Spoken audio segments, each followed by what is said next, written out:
اس explainer میں آپ کو خوش آمدید۔ آج ہم بات کرنے والے ہیں 2026 کی ایران جنگ کی۔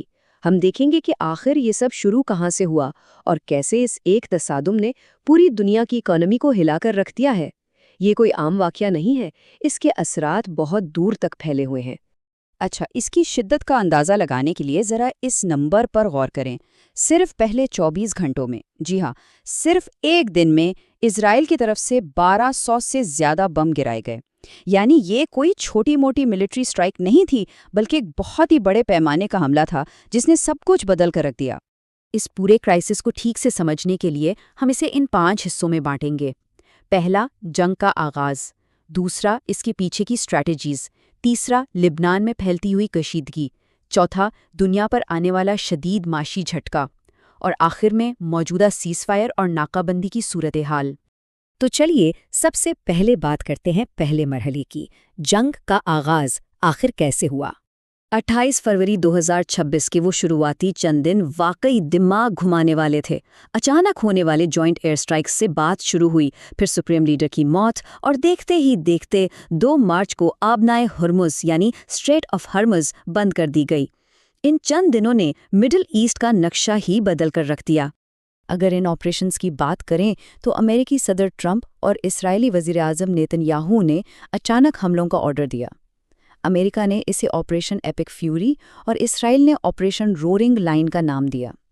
ان حملوں میں ایران کی اعلیٰ قیادت کو نشانہ بنایا گیا، اور اسی دوران ایک میزائل سٹرائک میں سپریم لیڈر علی خامنہ ای کی موت واقع ہوئی۔ اس کے فوراً بعد ایران نے خاموشی اختیار نہیں کی۔ انہوں نے آپریشن ٹرو پروس 4 لانچ کیا اور سینکڑوں ڈرونز اور بیلسٹک میزائل سے پورے ریجن میں موجود امریکن اور اسرائیلی بیسز پر جوابی حملہ کر دیا۔ اب آتے ہیں دوسرے مرحلے پر، حکمت عملیاں اور بدلتے جواز، یعنی ان حملوں کے پیچھے آخر مقاصد کیا تھے اور وہ کیسے بدلے۔ ٹرمپ ایڈمنسٹریشن کی طرف سے عوام کو کئی مختلف جواز پیش کیے گئے۔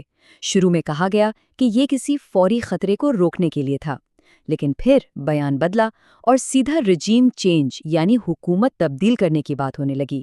یہاں تک کہ یہ دھمکی بھی دی گئی کہ اگر ایران نے ان کی شرائط نہ مانی تو اسے واپس پتھر کے دور میں دھکیل دیا جائے گا۔ دوسری طرف اسرائیلی وزیراعظم نیتن یاہو کی اسٹریٹجی بالکل سیدھی تھی۔ انہوں نے اسے ایک ایگزسٹینشل تھریٹ کہا اور لیبیا ماڈل پر زور دیا۔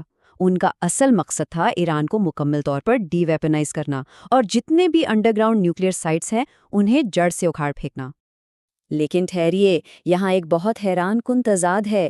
اتنے ہزاروں بم برسانے کے باوجود مئی 2026 میں امریکی انٹیلیجنس کی اسیسمنٹ یہ آئی کہ ان حملوں سے ایران کے اصل نیوکلیئر ٹائم لائن کو صرف معمولی سا نقصان پہنچا ہے۔ جی ہاں، صرف معمولی نقصان۔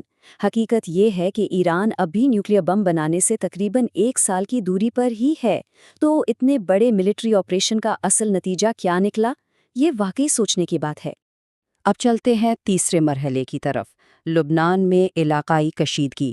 دیکھتے ہیں کہ یہ آگ پڑوس میں کیسے پھیلی۔ جیسے ہی علی خامنہ ای کی موت کی خبر آئی، حزب اللہ نے 2 مارچ کو اسرائیل پر بھاری راکٹ حملے شروع کر دیے۔ اس کے جواب میں 16 مارچ کو اسرائیل کی ڈیفنس فورسز نے گراؤنڈ انویژن شروع کر دی۔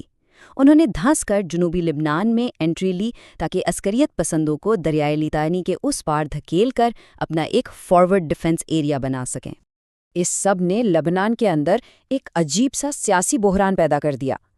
لبنانی حکومت نے کھلے عام حزب اللہ کے اس قدم کو غیر ذمہ دارانہ کہا اور ان کی ملٹری ایکٹیویٹیز بین کرنے کی کوشش کی۔ لیکن اس کے جواب میں حزب اللہ نے الٹا پوری کیبنٹ کو ہی گرانے کی دھمکی دے ڈالی۔ آئیے اب چوتھے مرحلے پر نظر ڈالتے ہیں، زبردست معاشی جھٹکا، کیونکہ اس کا اثر صرف مڈل ایسٹ تک محدود نہیں رہا۔ دنیا بھر کی مارکیٹس میں اس وقت پینک مچ گیا جب برنٹ کروڈ آئل $120 کراس کر گیا اور پیک پر یہ $126 فی بیرل تک جا پہنچا۔ یورپ اور ایشیا میں تو جیسے فیول کی شدید قلت پڑ گئی اور لوگ پینک بائنگ کرنے لگے۔ یہ معاشی جھٹکا اتنا شدید تھا کہ انٹرنیشنل انرجی ایجنسی کو یہ سٹیٹمنٹ دینا پڑا کہ یہ گلوبل آئل مارکیٹ کی ہسٹری میں دنیا کی سب سے بڑی سپلائی رکاوٹ ہے۔ اس میں 1970s کی دہائی کے انرجی کرائسس کا ریکارڈ بھی توڑ دیا۔ آپ اس پر ذرا غور کیجئے، یہ سچ میں پریشان کرنے والی بات ہے۔ آبنائے ہرموز جیسی ایک چھوٹی سی جگہ بند ہونے کی وجہ سے دنیا بھر کی یوریا اور سلفر کی 50% ایکسپورٹس رک گئی ہیں۔ اس کا سیدھا مطلب یہ ہے کہ اب یہ صرف پیٹرول یا گیس کا مسئلہ نہیں رہا، بلکہ اب اس کا اثر ڈائریکٹ ہمارے گلوبل ایگریکلچرل سسٹم اور خوراک کے تحفظ پر پڑ رہا ہے۔ ان چوک پوائنٹس نے مل کر پوری گلوبل سپلائی چین کو برباد کر دیا ہے۔ دنیا کی 20 سے 25% سمندری آئل اور گیس کی ٹریڈ معطل ہے۔ فرٹیلائزر یعنی کھاد کی قیمتیں آسمان چھو رہی ہیں۔ ہیلیم اور ایلومینیم کی اچانک کمی ہو گئی ہے، جس سے سیمی کنڈکٹر مینوفیکچرنگ متاثر ہوئی اور کتنی ہی گلوبل فلائٹس گراؤنڈ کرنی پڑ گئیں۔ یہ بالکل ایک ڈومینو ایفیکٹ کی طرح ہیں۔ اور اگر امریکہ کی انٹرنل صورتحال کی بات کریں تو وہاں اس کے بہت بھاری اور تکلیف دہ نتائج سامنے آ رہے ہیں۔ فنانشل کاسٹ دیکھیں تو جنگ کے ابتدائی مہینوں میں امریکی فوج کے $18 بلین خرچ ہو چکے ہیں اور مزید 200 بلین کی درخواست کی گئی ہے۔ پر سب سے تکلیف دہ بات انسانی جانوں کا زیاں ہے۔ اس تصادم میں 15 امریکی فوجی اپنی جانیں گنوا چکے ہیں اور 500 سے زیادہ زخمی ہوئے ہیں۔ آخر میں ہم آتے ہیں 5ویں اور آخری مرحلے پر، جنگ بندی اور ناکہ بندی، یعنی جو ہماری موجودہ صورتحال ہے۔ 7 اپریل کو پاکستان کی ثالثی سے 2 ہفتے کی ایک عارضی جنگ بندی یعنی سیز فائر کا اعلان کیا گیا، لیکن اس میں ایک بہت بڑا کیچ تھا۔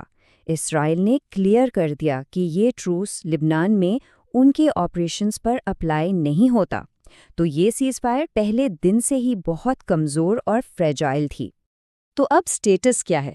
اصل مسئلہ یہ ہے کہ اس وقت مئی 2026 میں ایک انتہائی کشیدہ ڈوئل بلاکیڈ یعنی دوہری ناکہ بندی لگ چکی ہے۔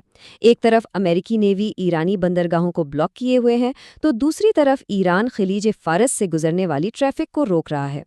یہ ایک ایسا ڈیڈ لاک ہے جس نے سمندری تجارت کو سخت مشکل میں ڈال دیا ہے۔ اس پھنسے ہوئے معاملے کو نکالنے کے لیے 4 مئی کو پریزیڈنٹ ٹرمپ نے آپریشن پروجیکٹ فریڈم لانچ کیا تاکہ نیوٹرل شپس کو بحفاظت گلف سے نکالا جا سکے۔ لیکن گیس کریں کیا ہوا؟ ایران نے اسے سیز فائر کی خلاف ورزی سمجھا اور نتیجہ یہ نکلا کہ انہوں نے UAE پر نئے میزائل اٹیکس شروع کر دیے، یعنی معاملہ ٹھیک ہونے کے بجائے مزید بگڑ گیا۔ خلیج فارس میں اس سخت دوہری ناکہ بندی اور روز بروز بڑھتی مشیدگی کے بعد ایک بہت ہی گہرا سوال پیدا ہوتا ہے۔ کیا ہماری گلوبل سپلائی چین اس حد تک پریشر اور اس نازک تعطل کو برداشت کر پائے گی؟ جس طرح سے دنیا کی انرجی اور خوراک داؤ پر لگی ہوئی ہے، آنے والے وقت میں اس کا انجام کیا ہوگا؟ یہ وہ سوال ہے جس کا جواب ڈھونڈنا اب پوری دنیا کے لیے انتہائی ضروری ہو چکا ہے۔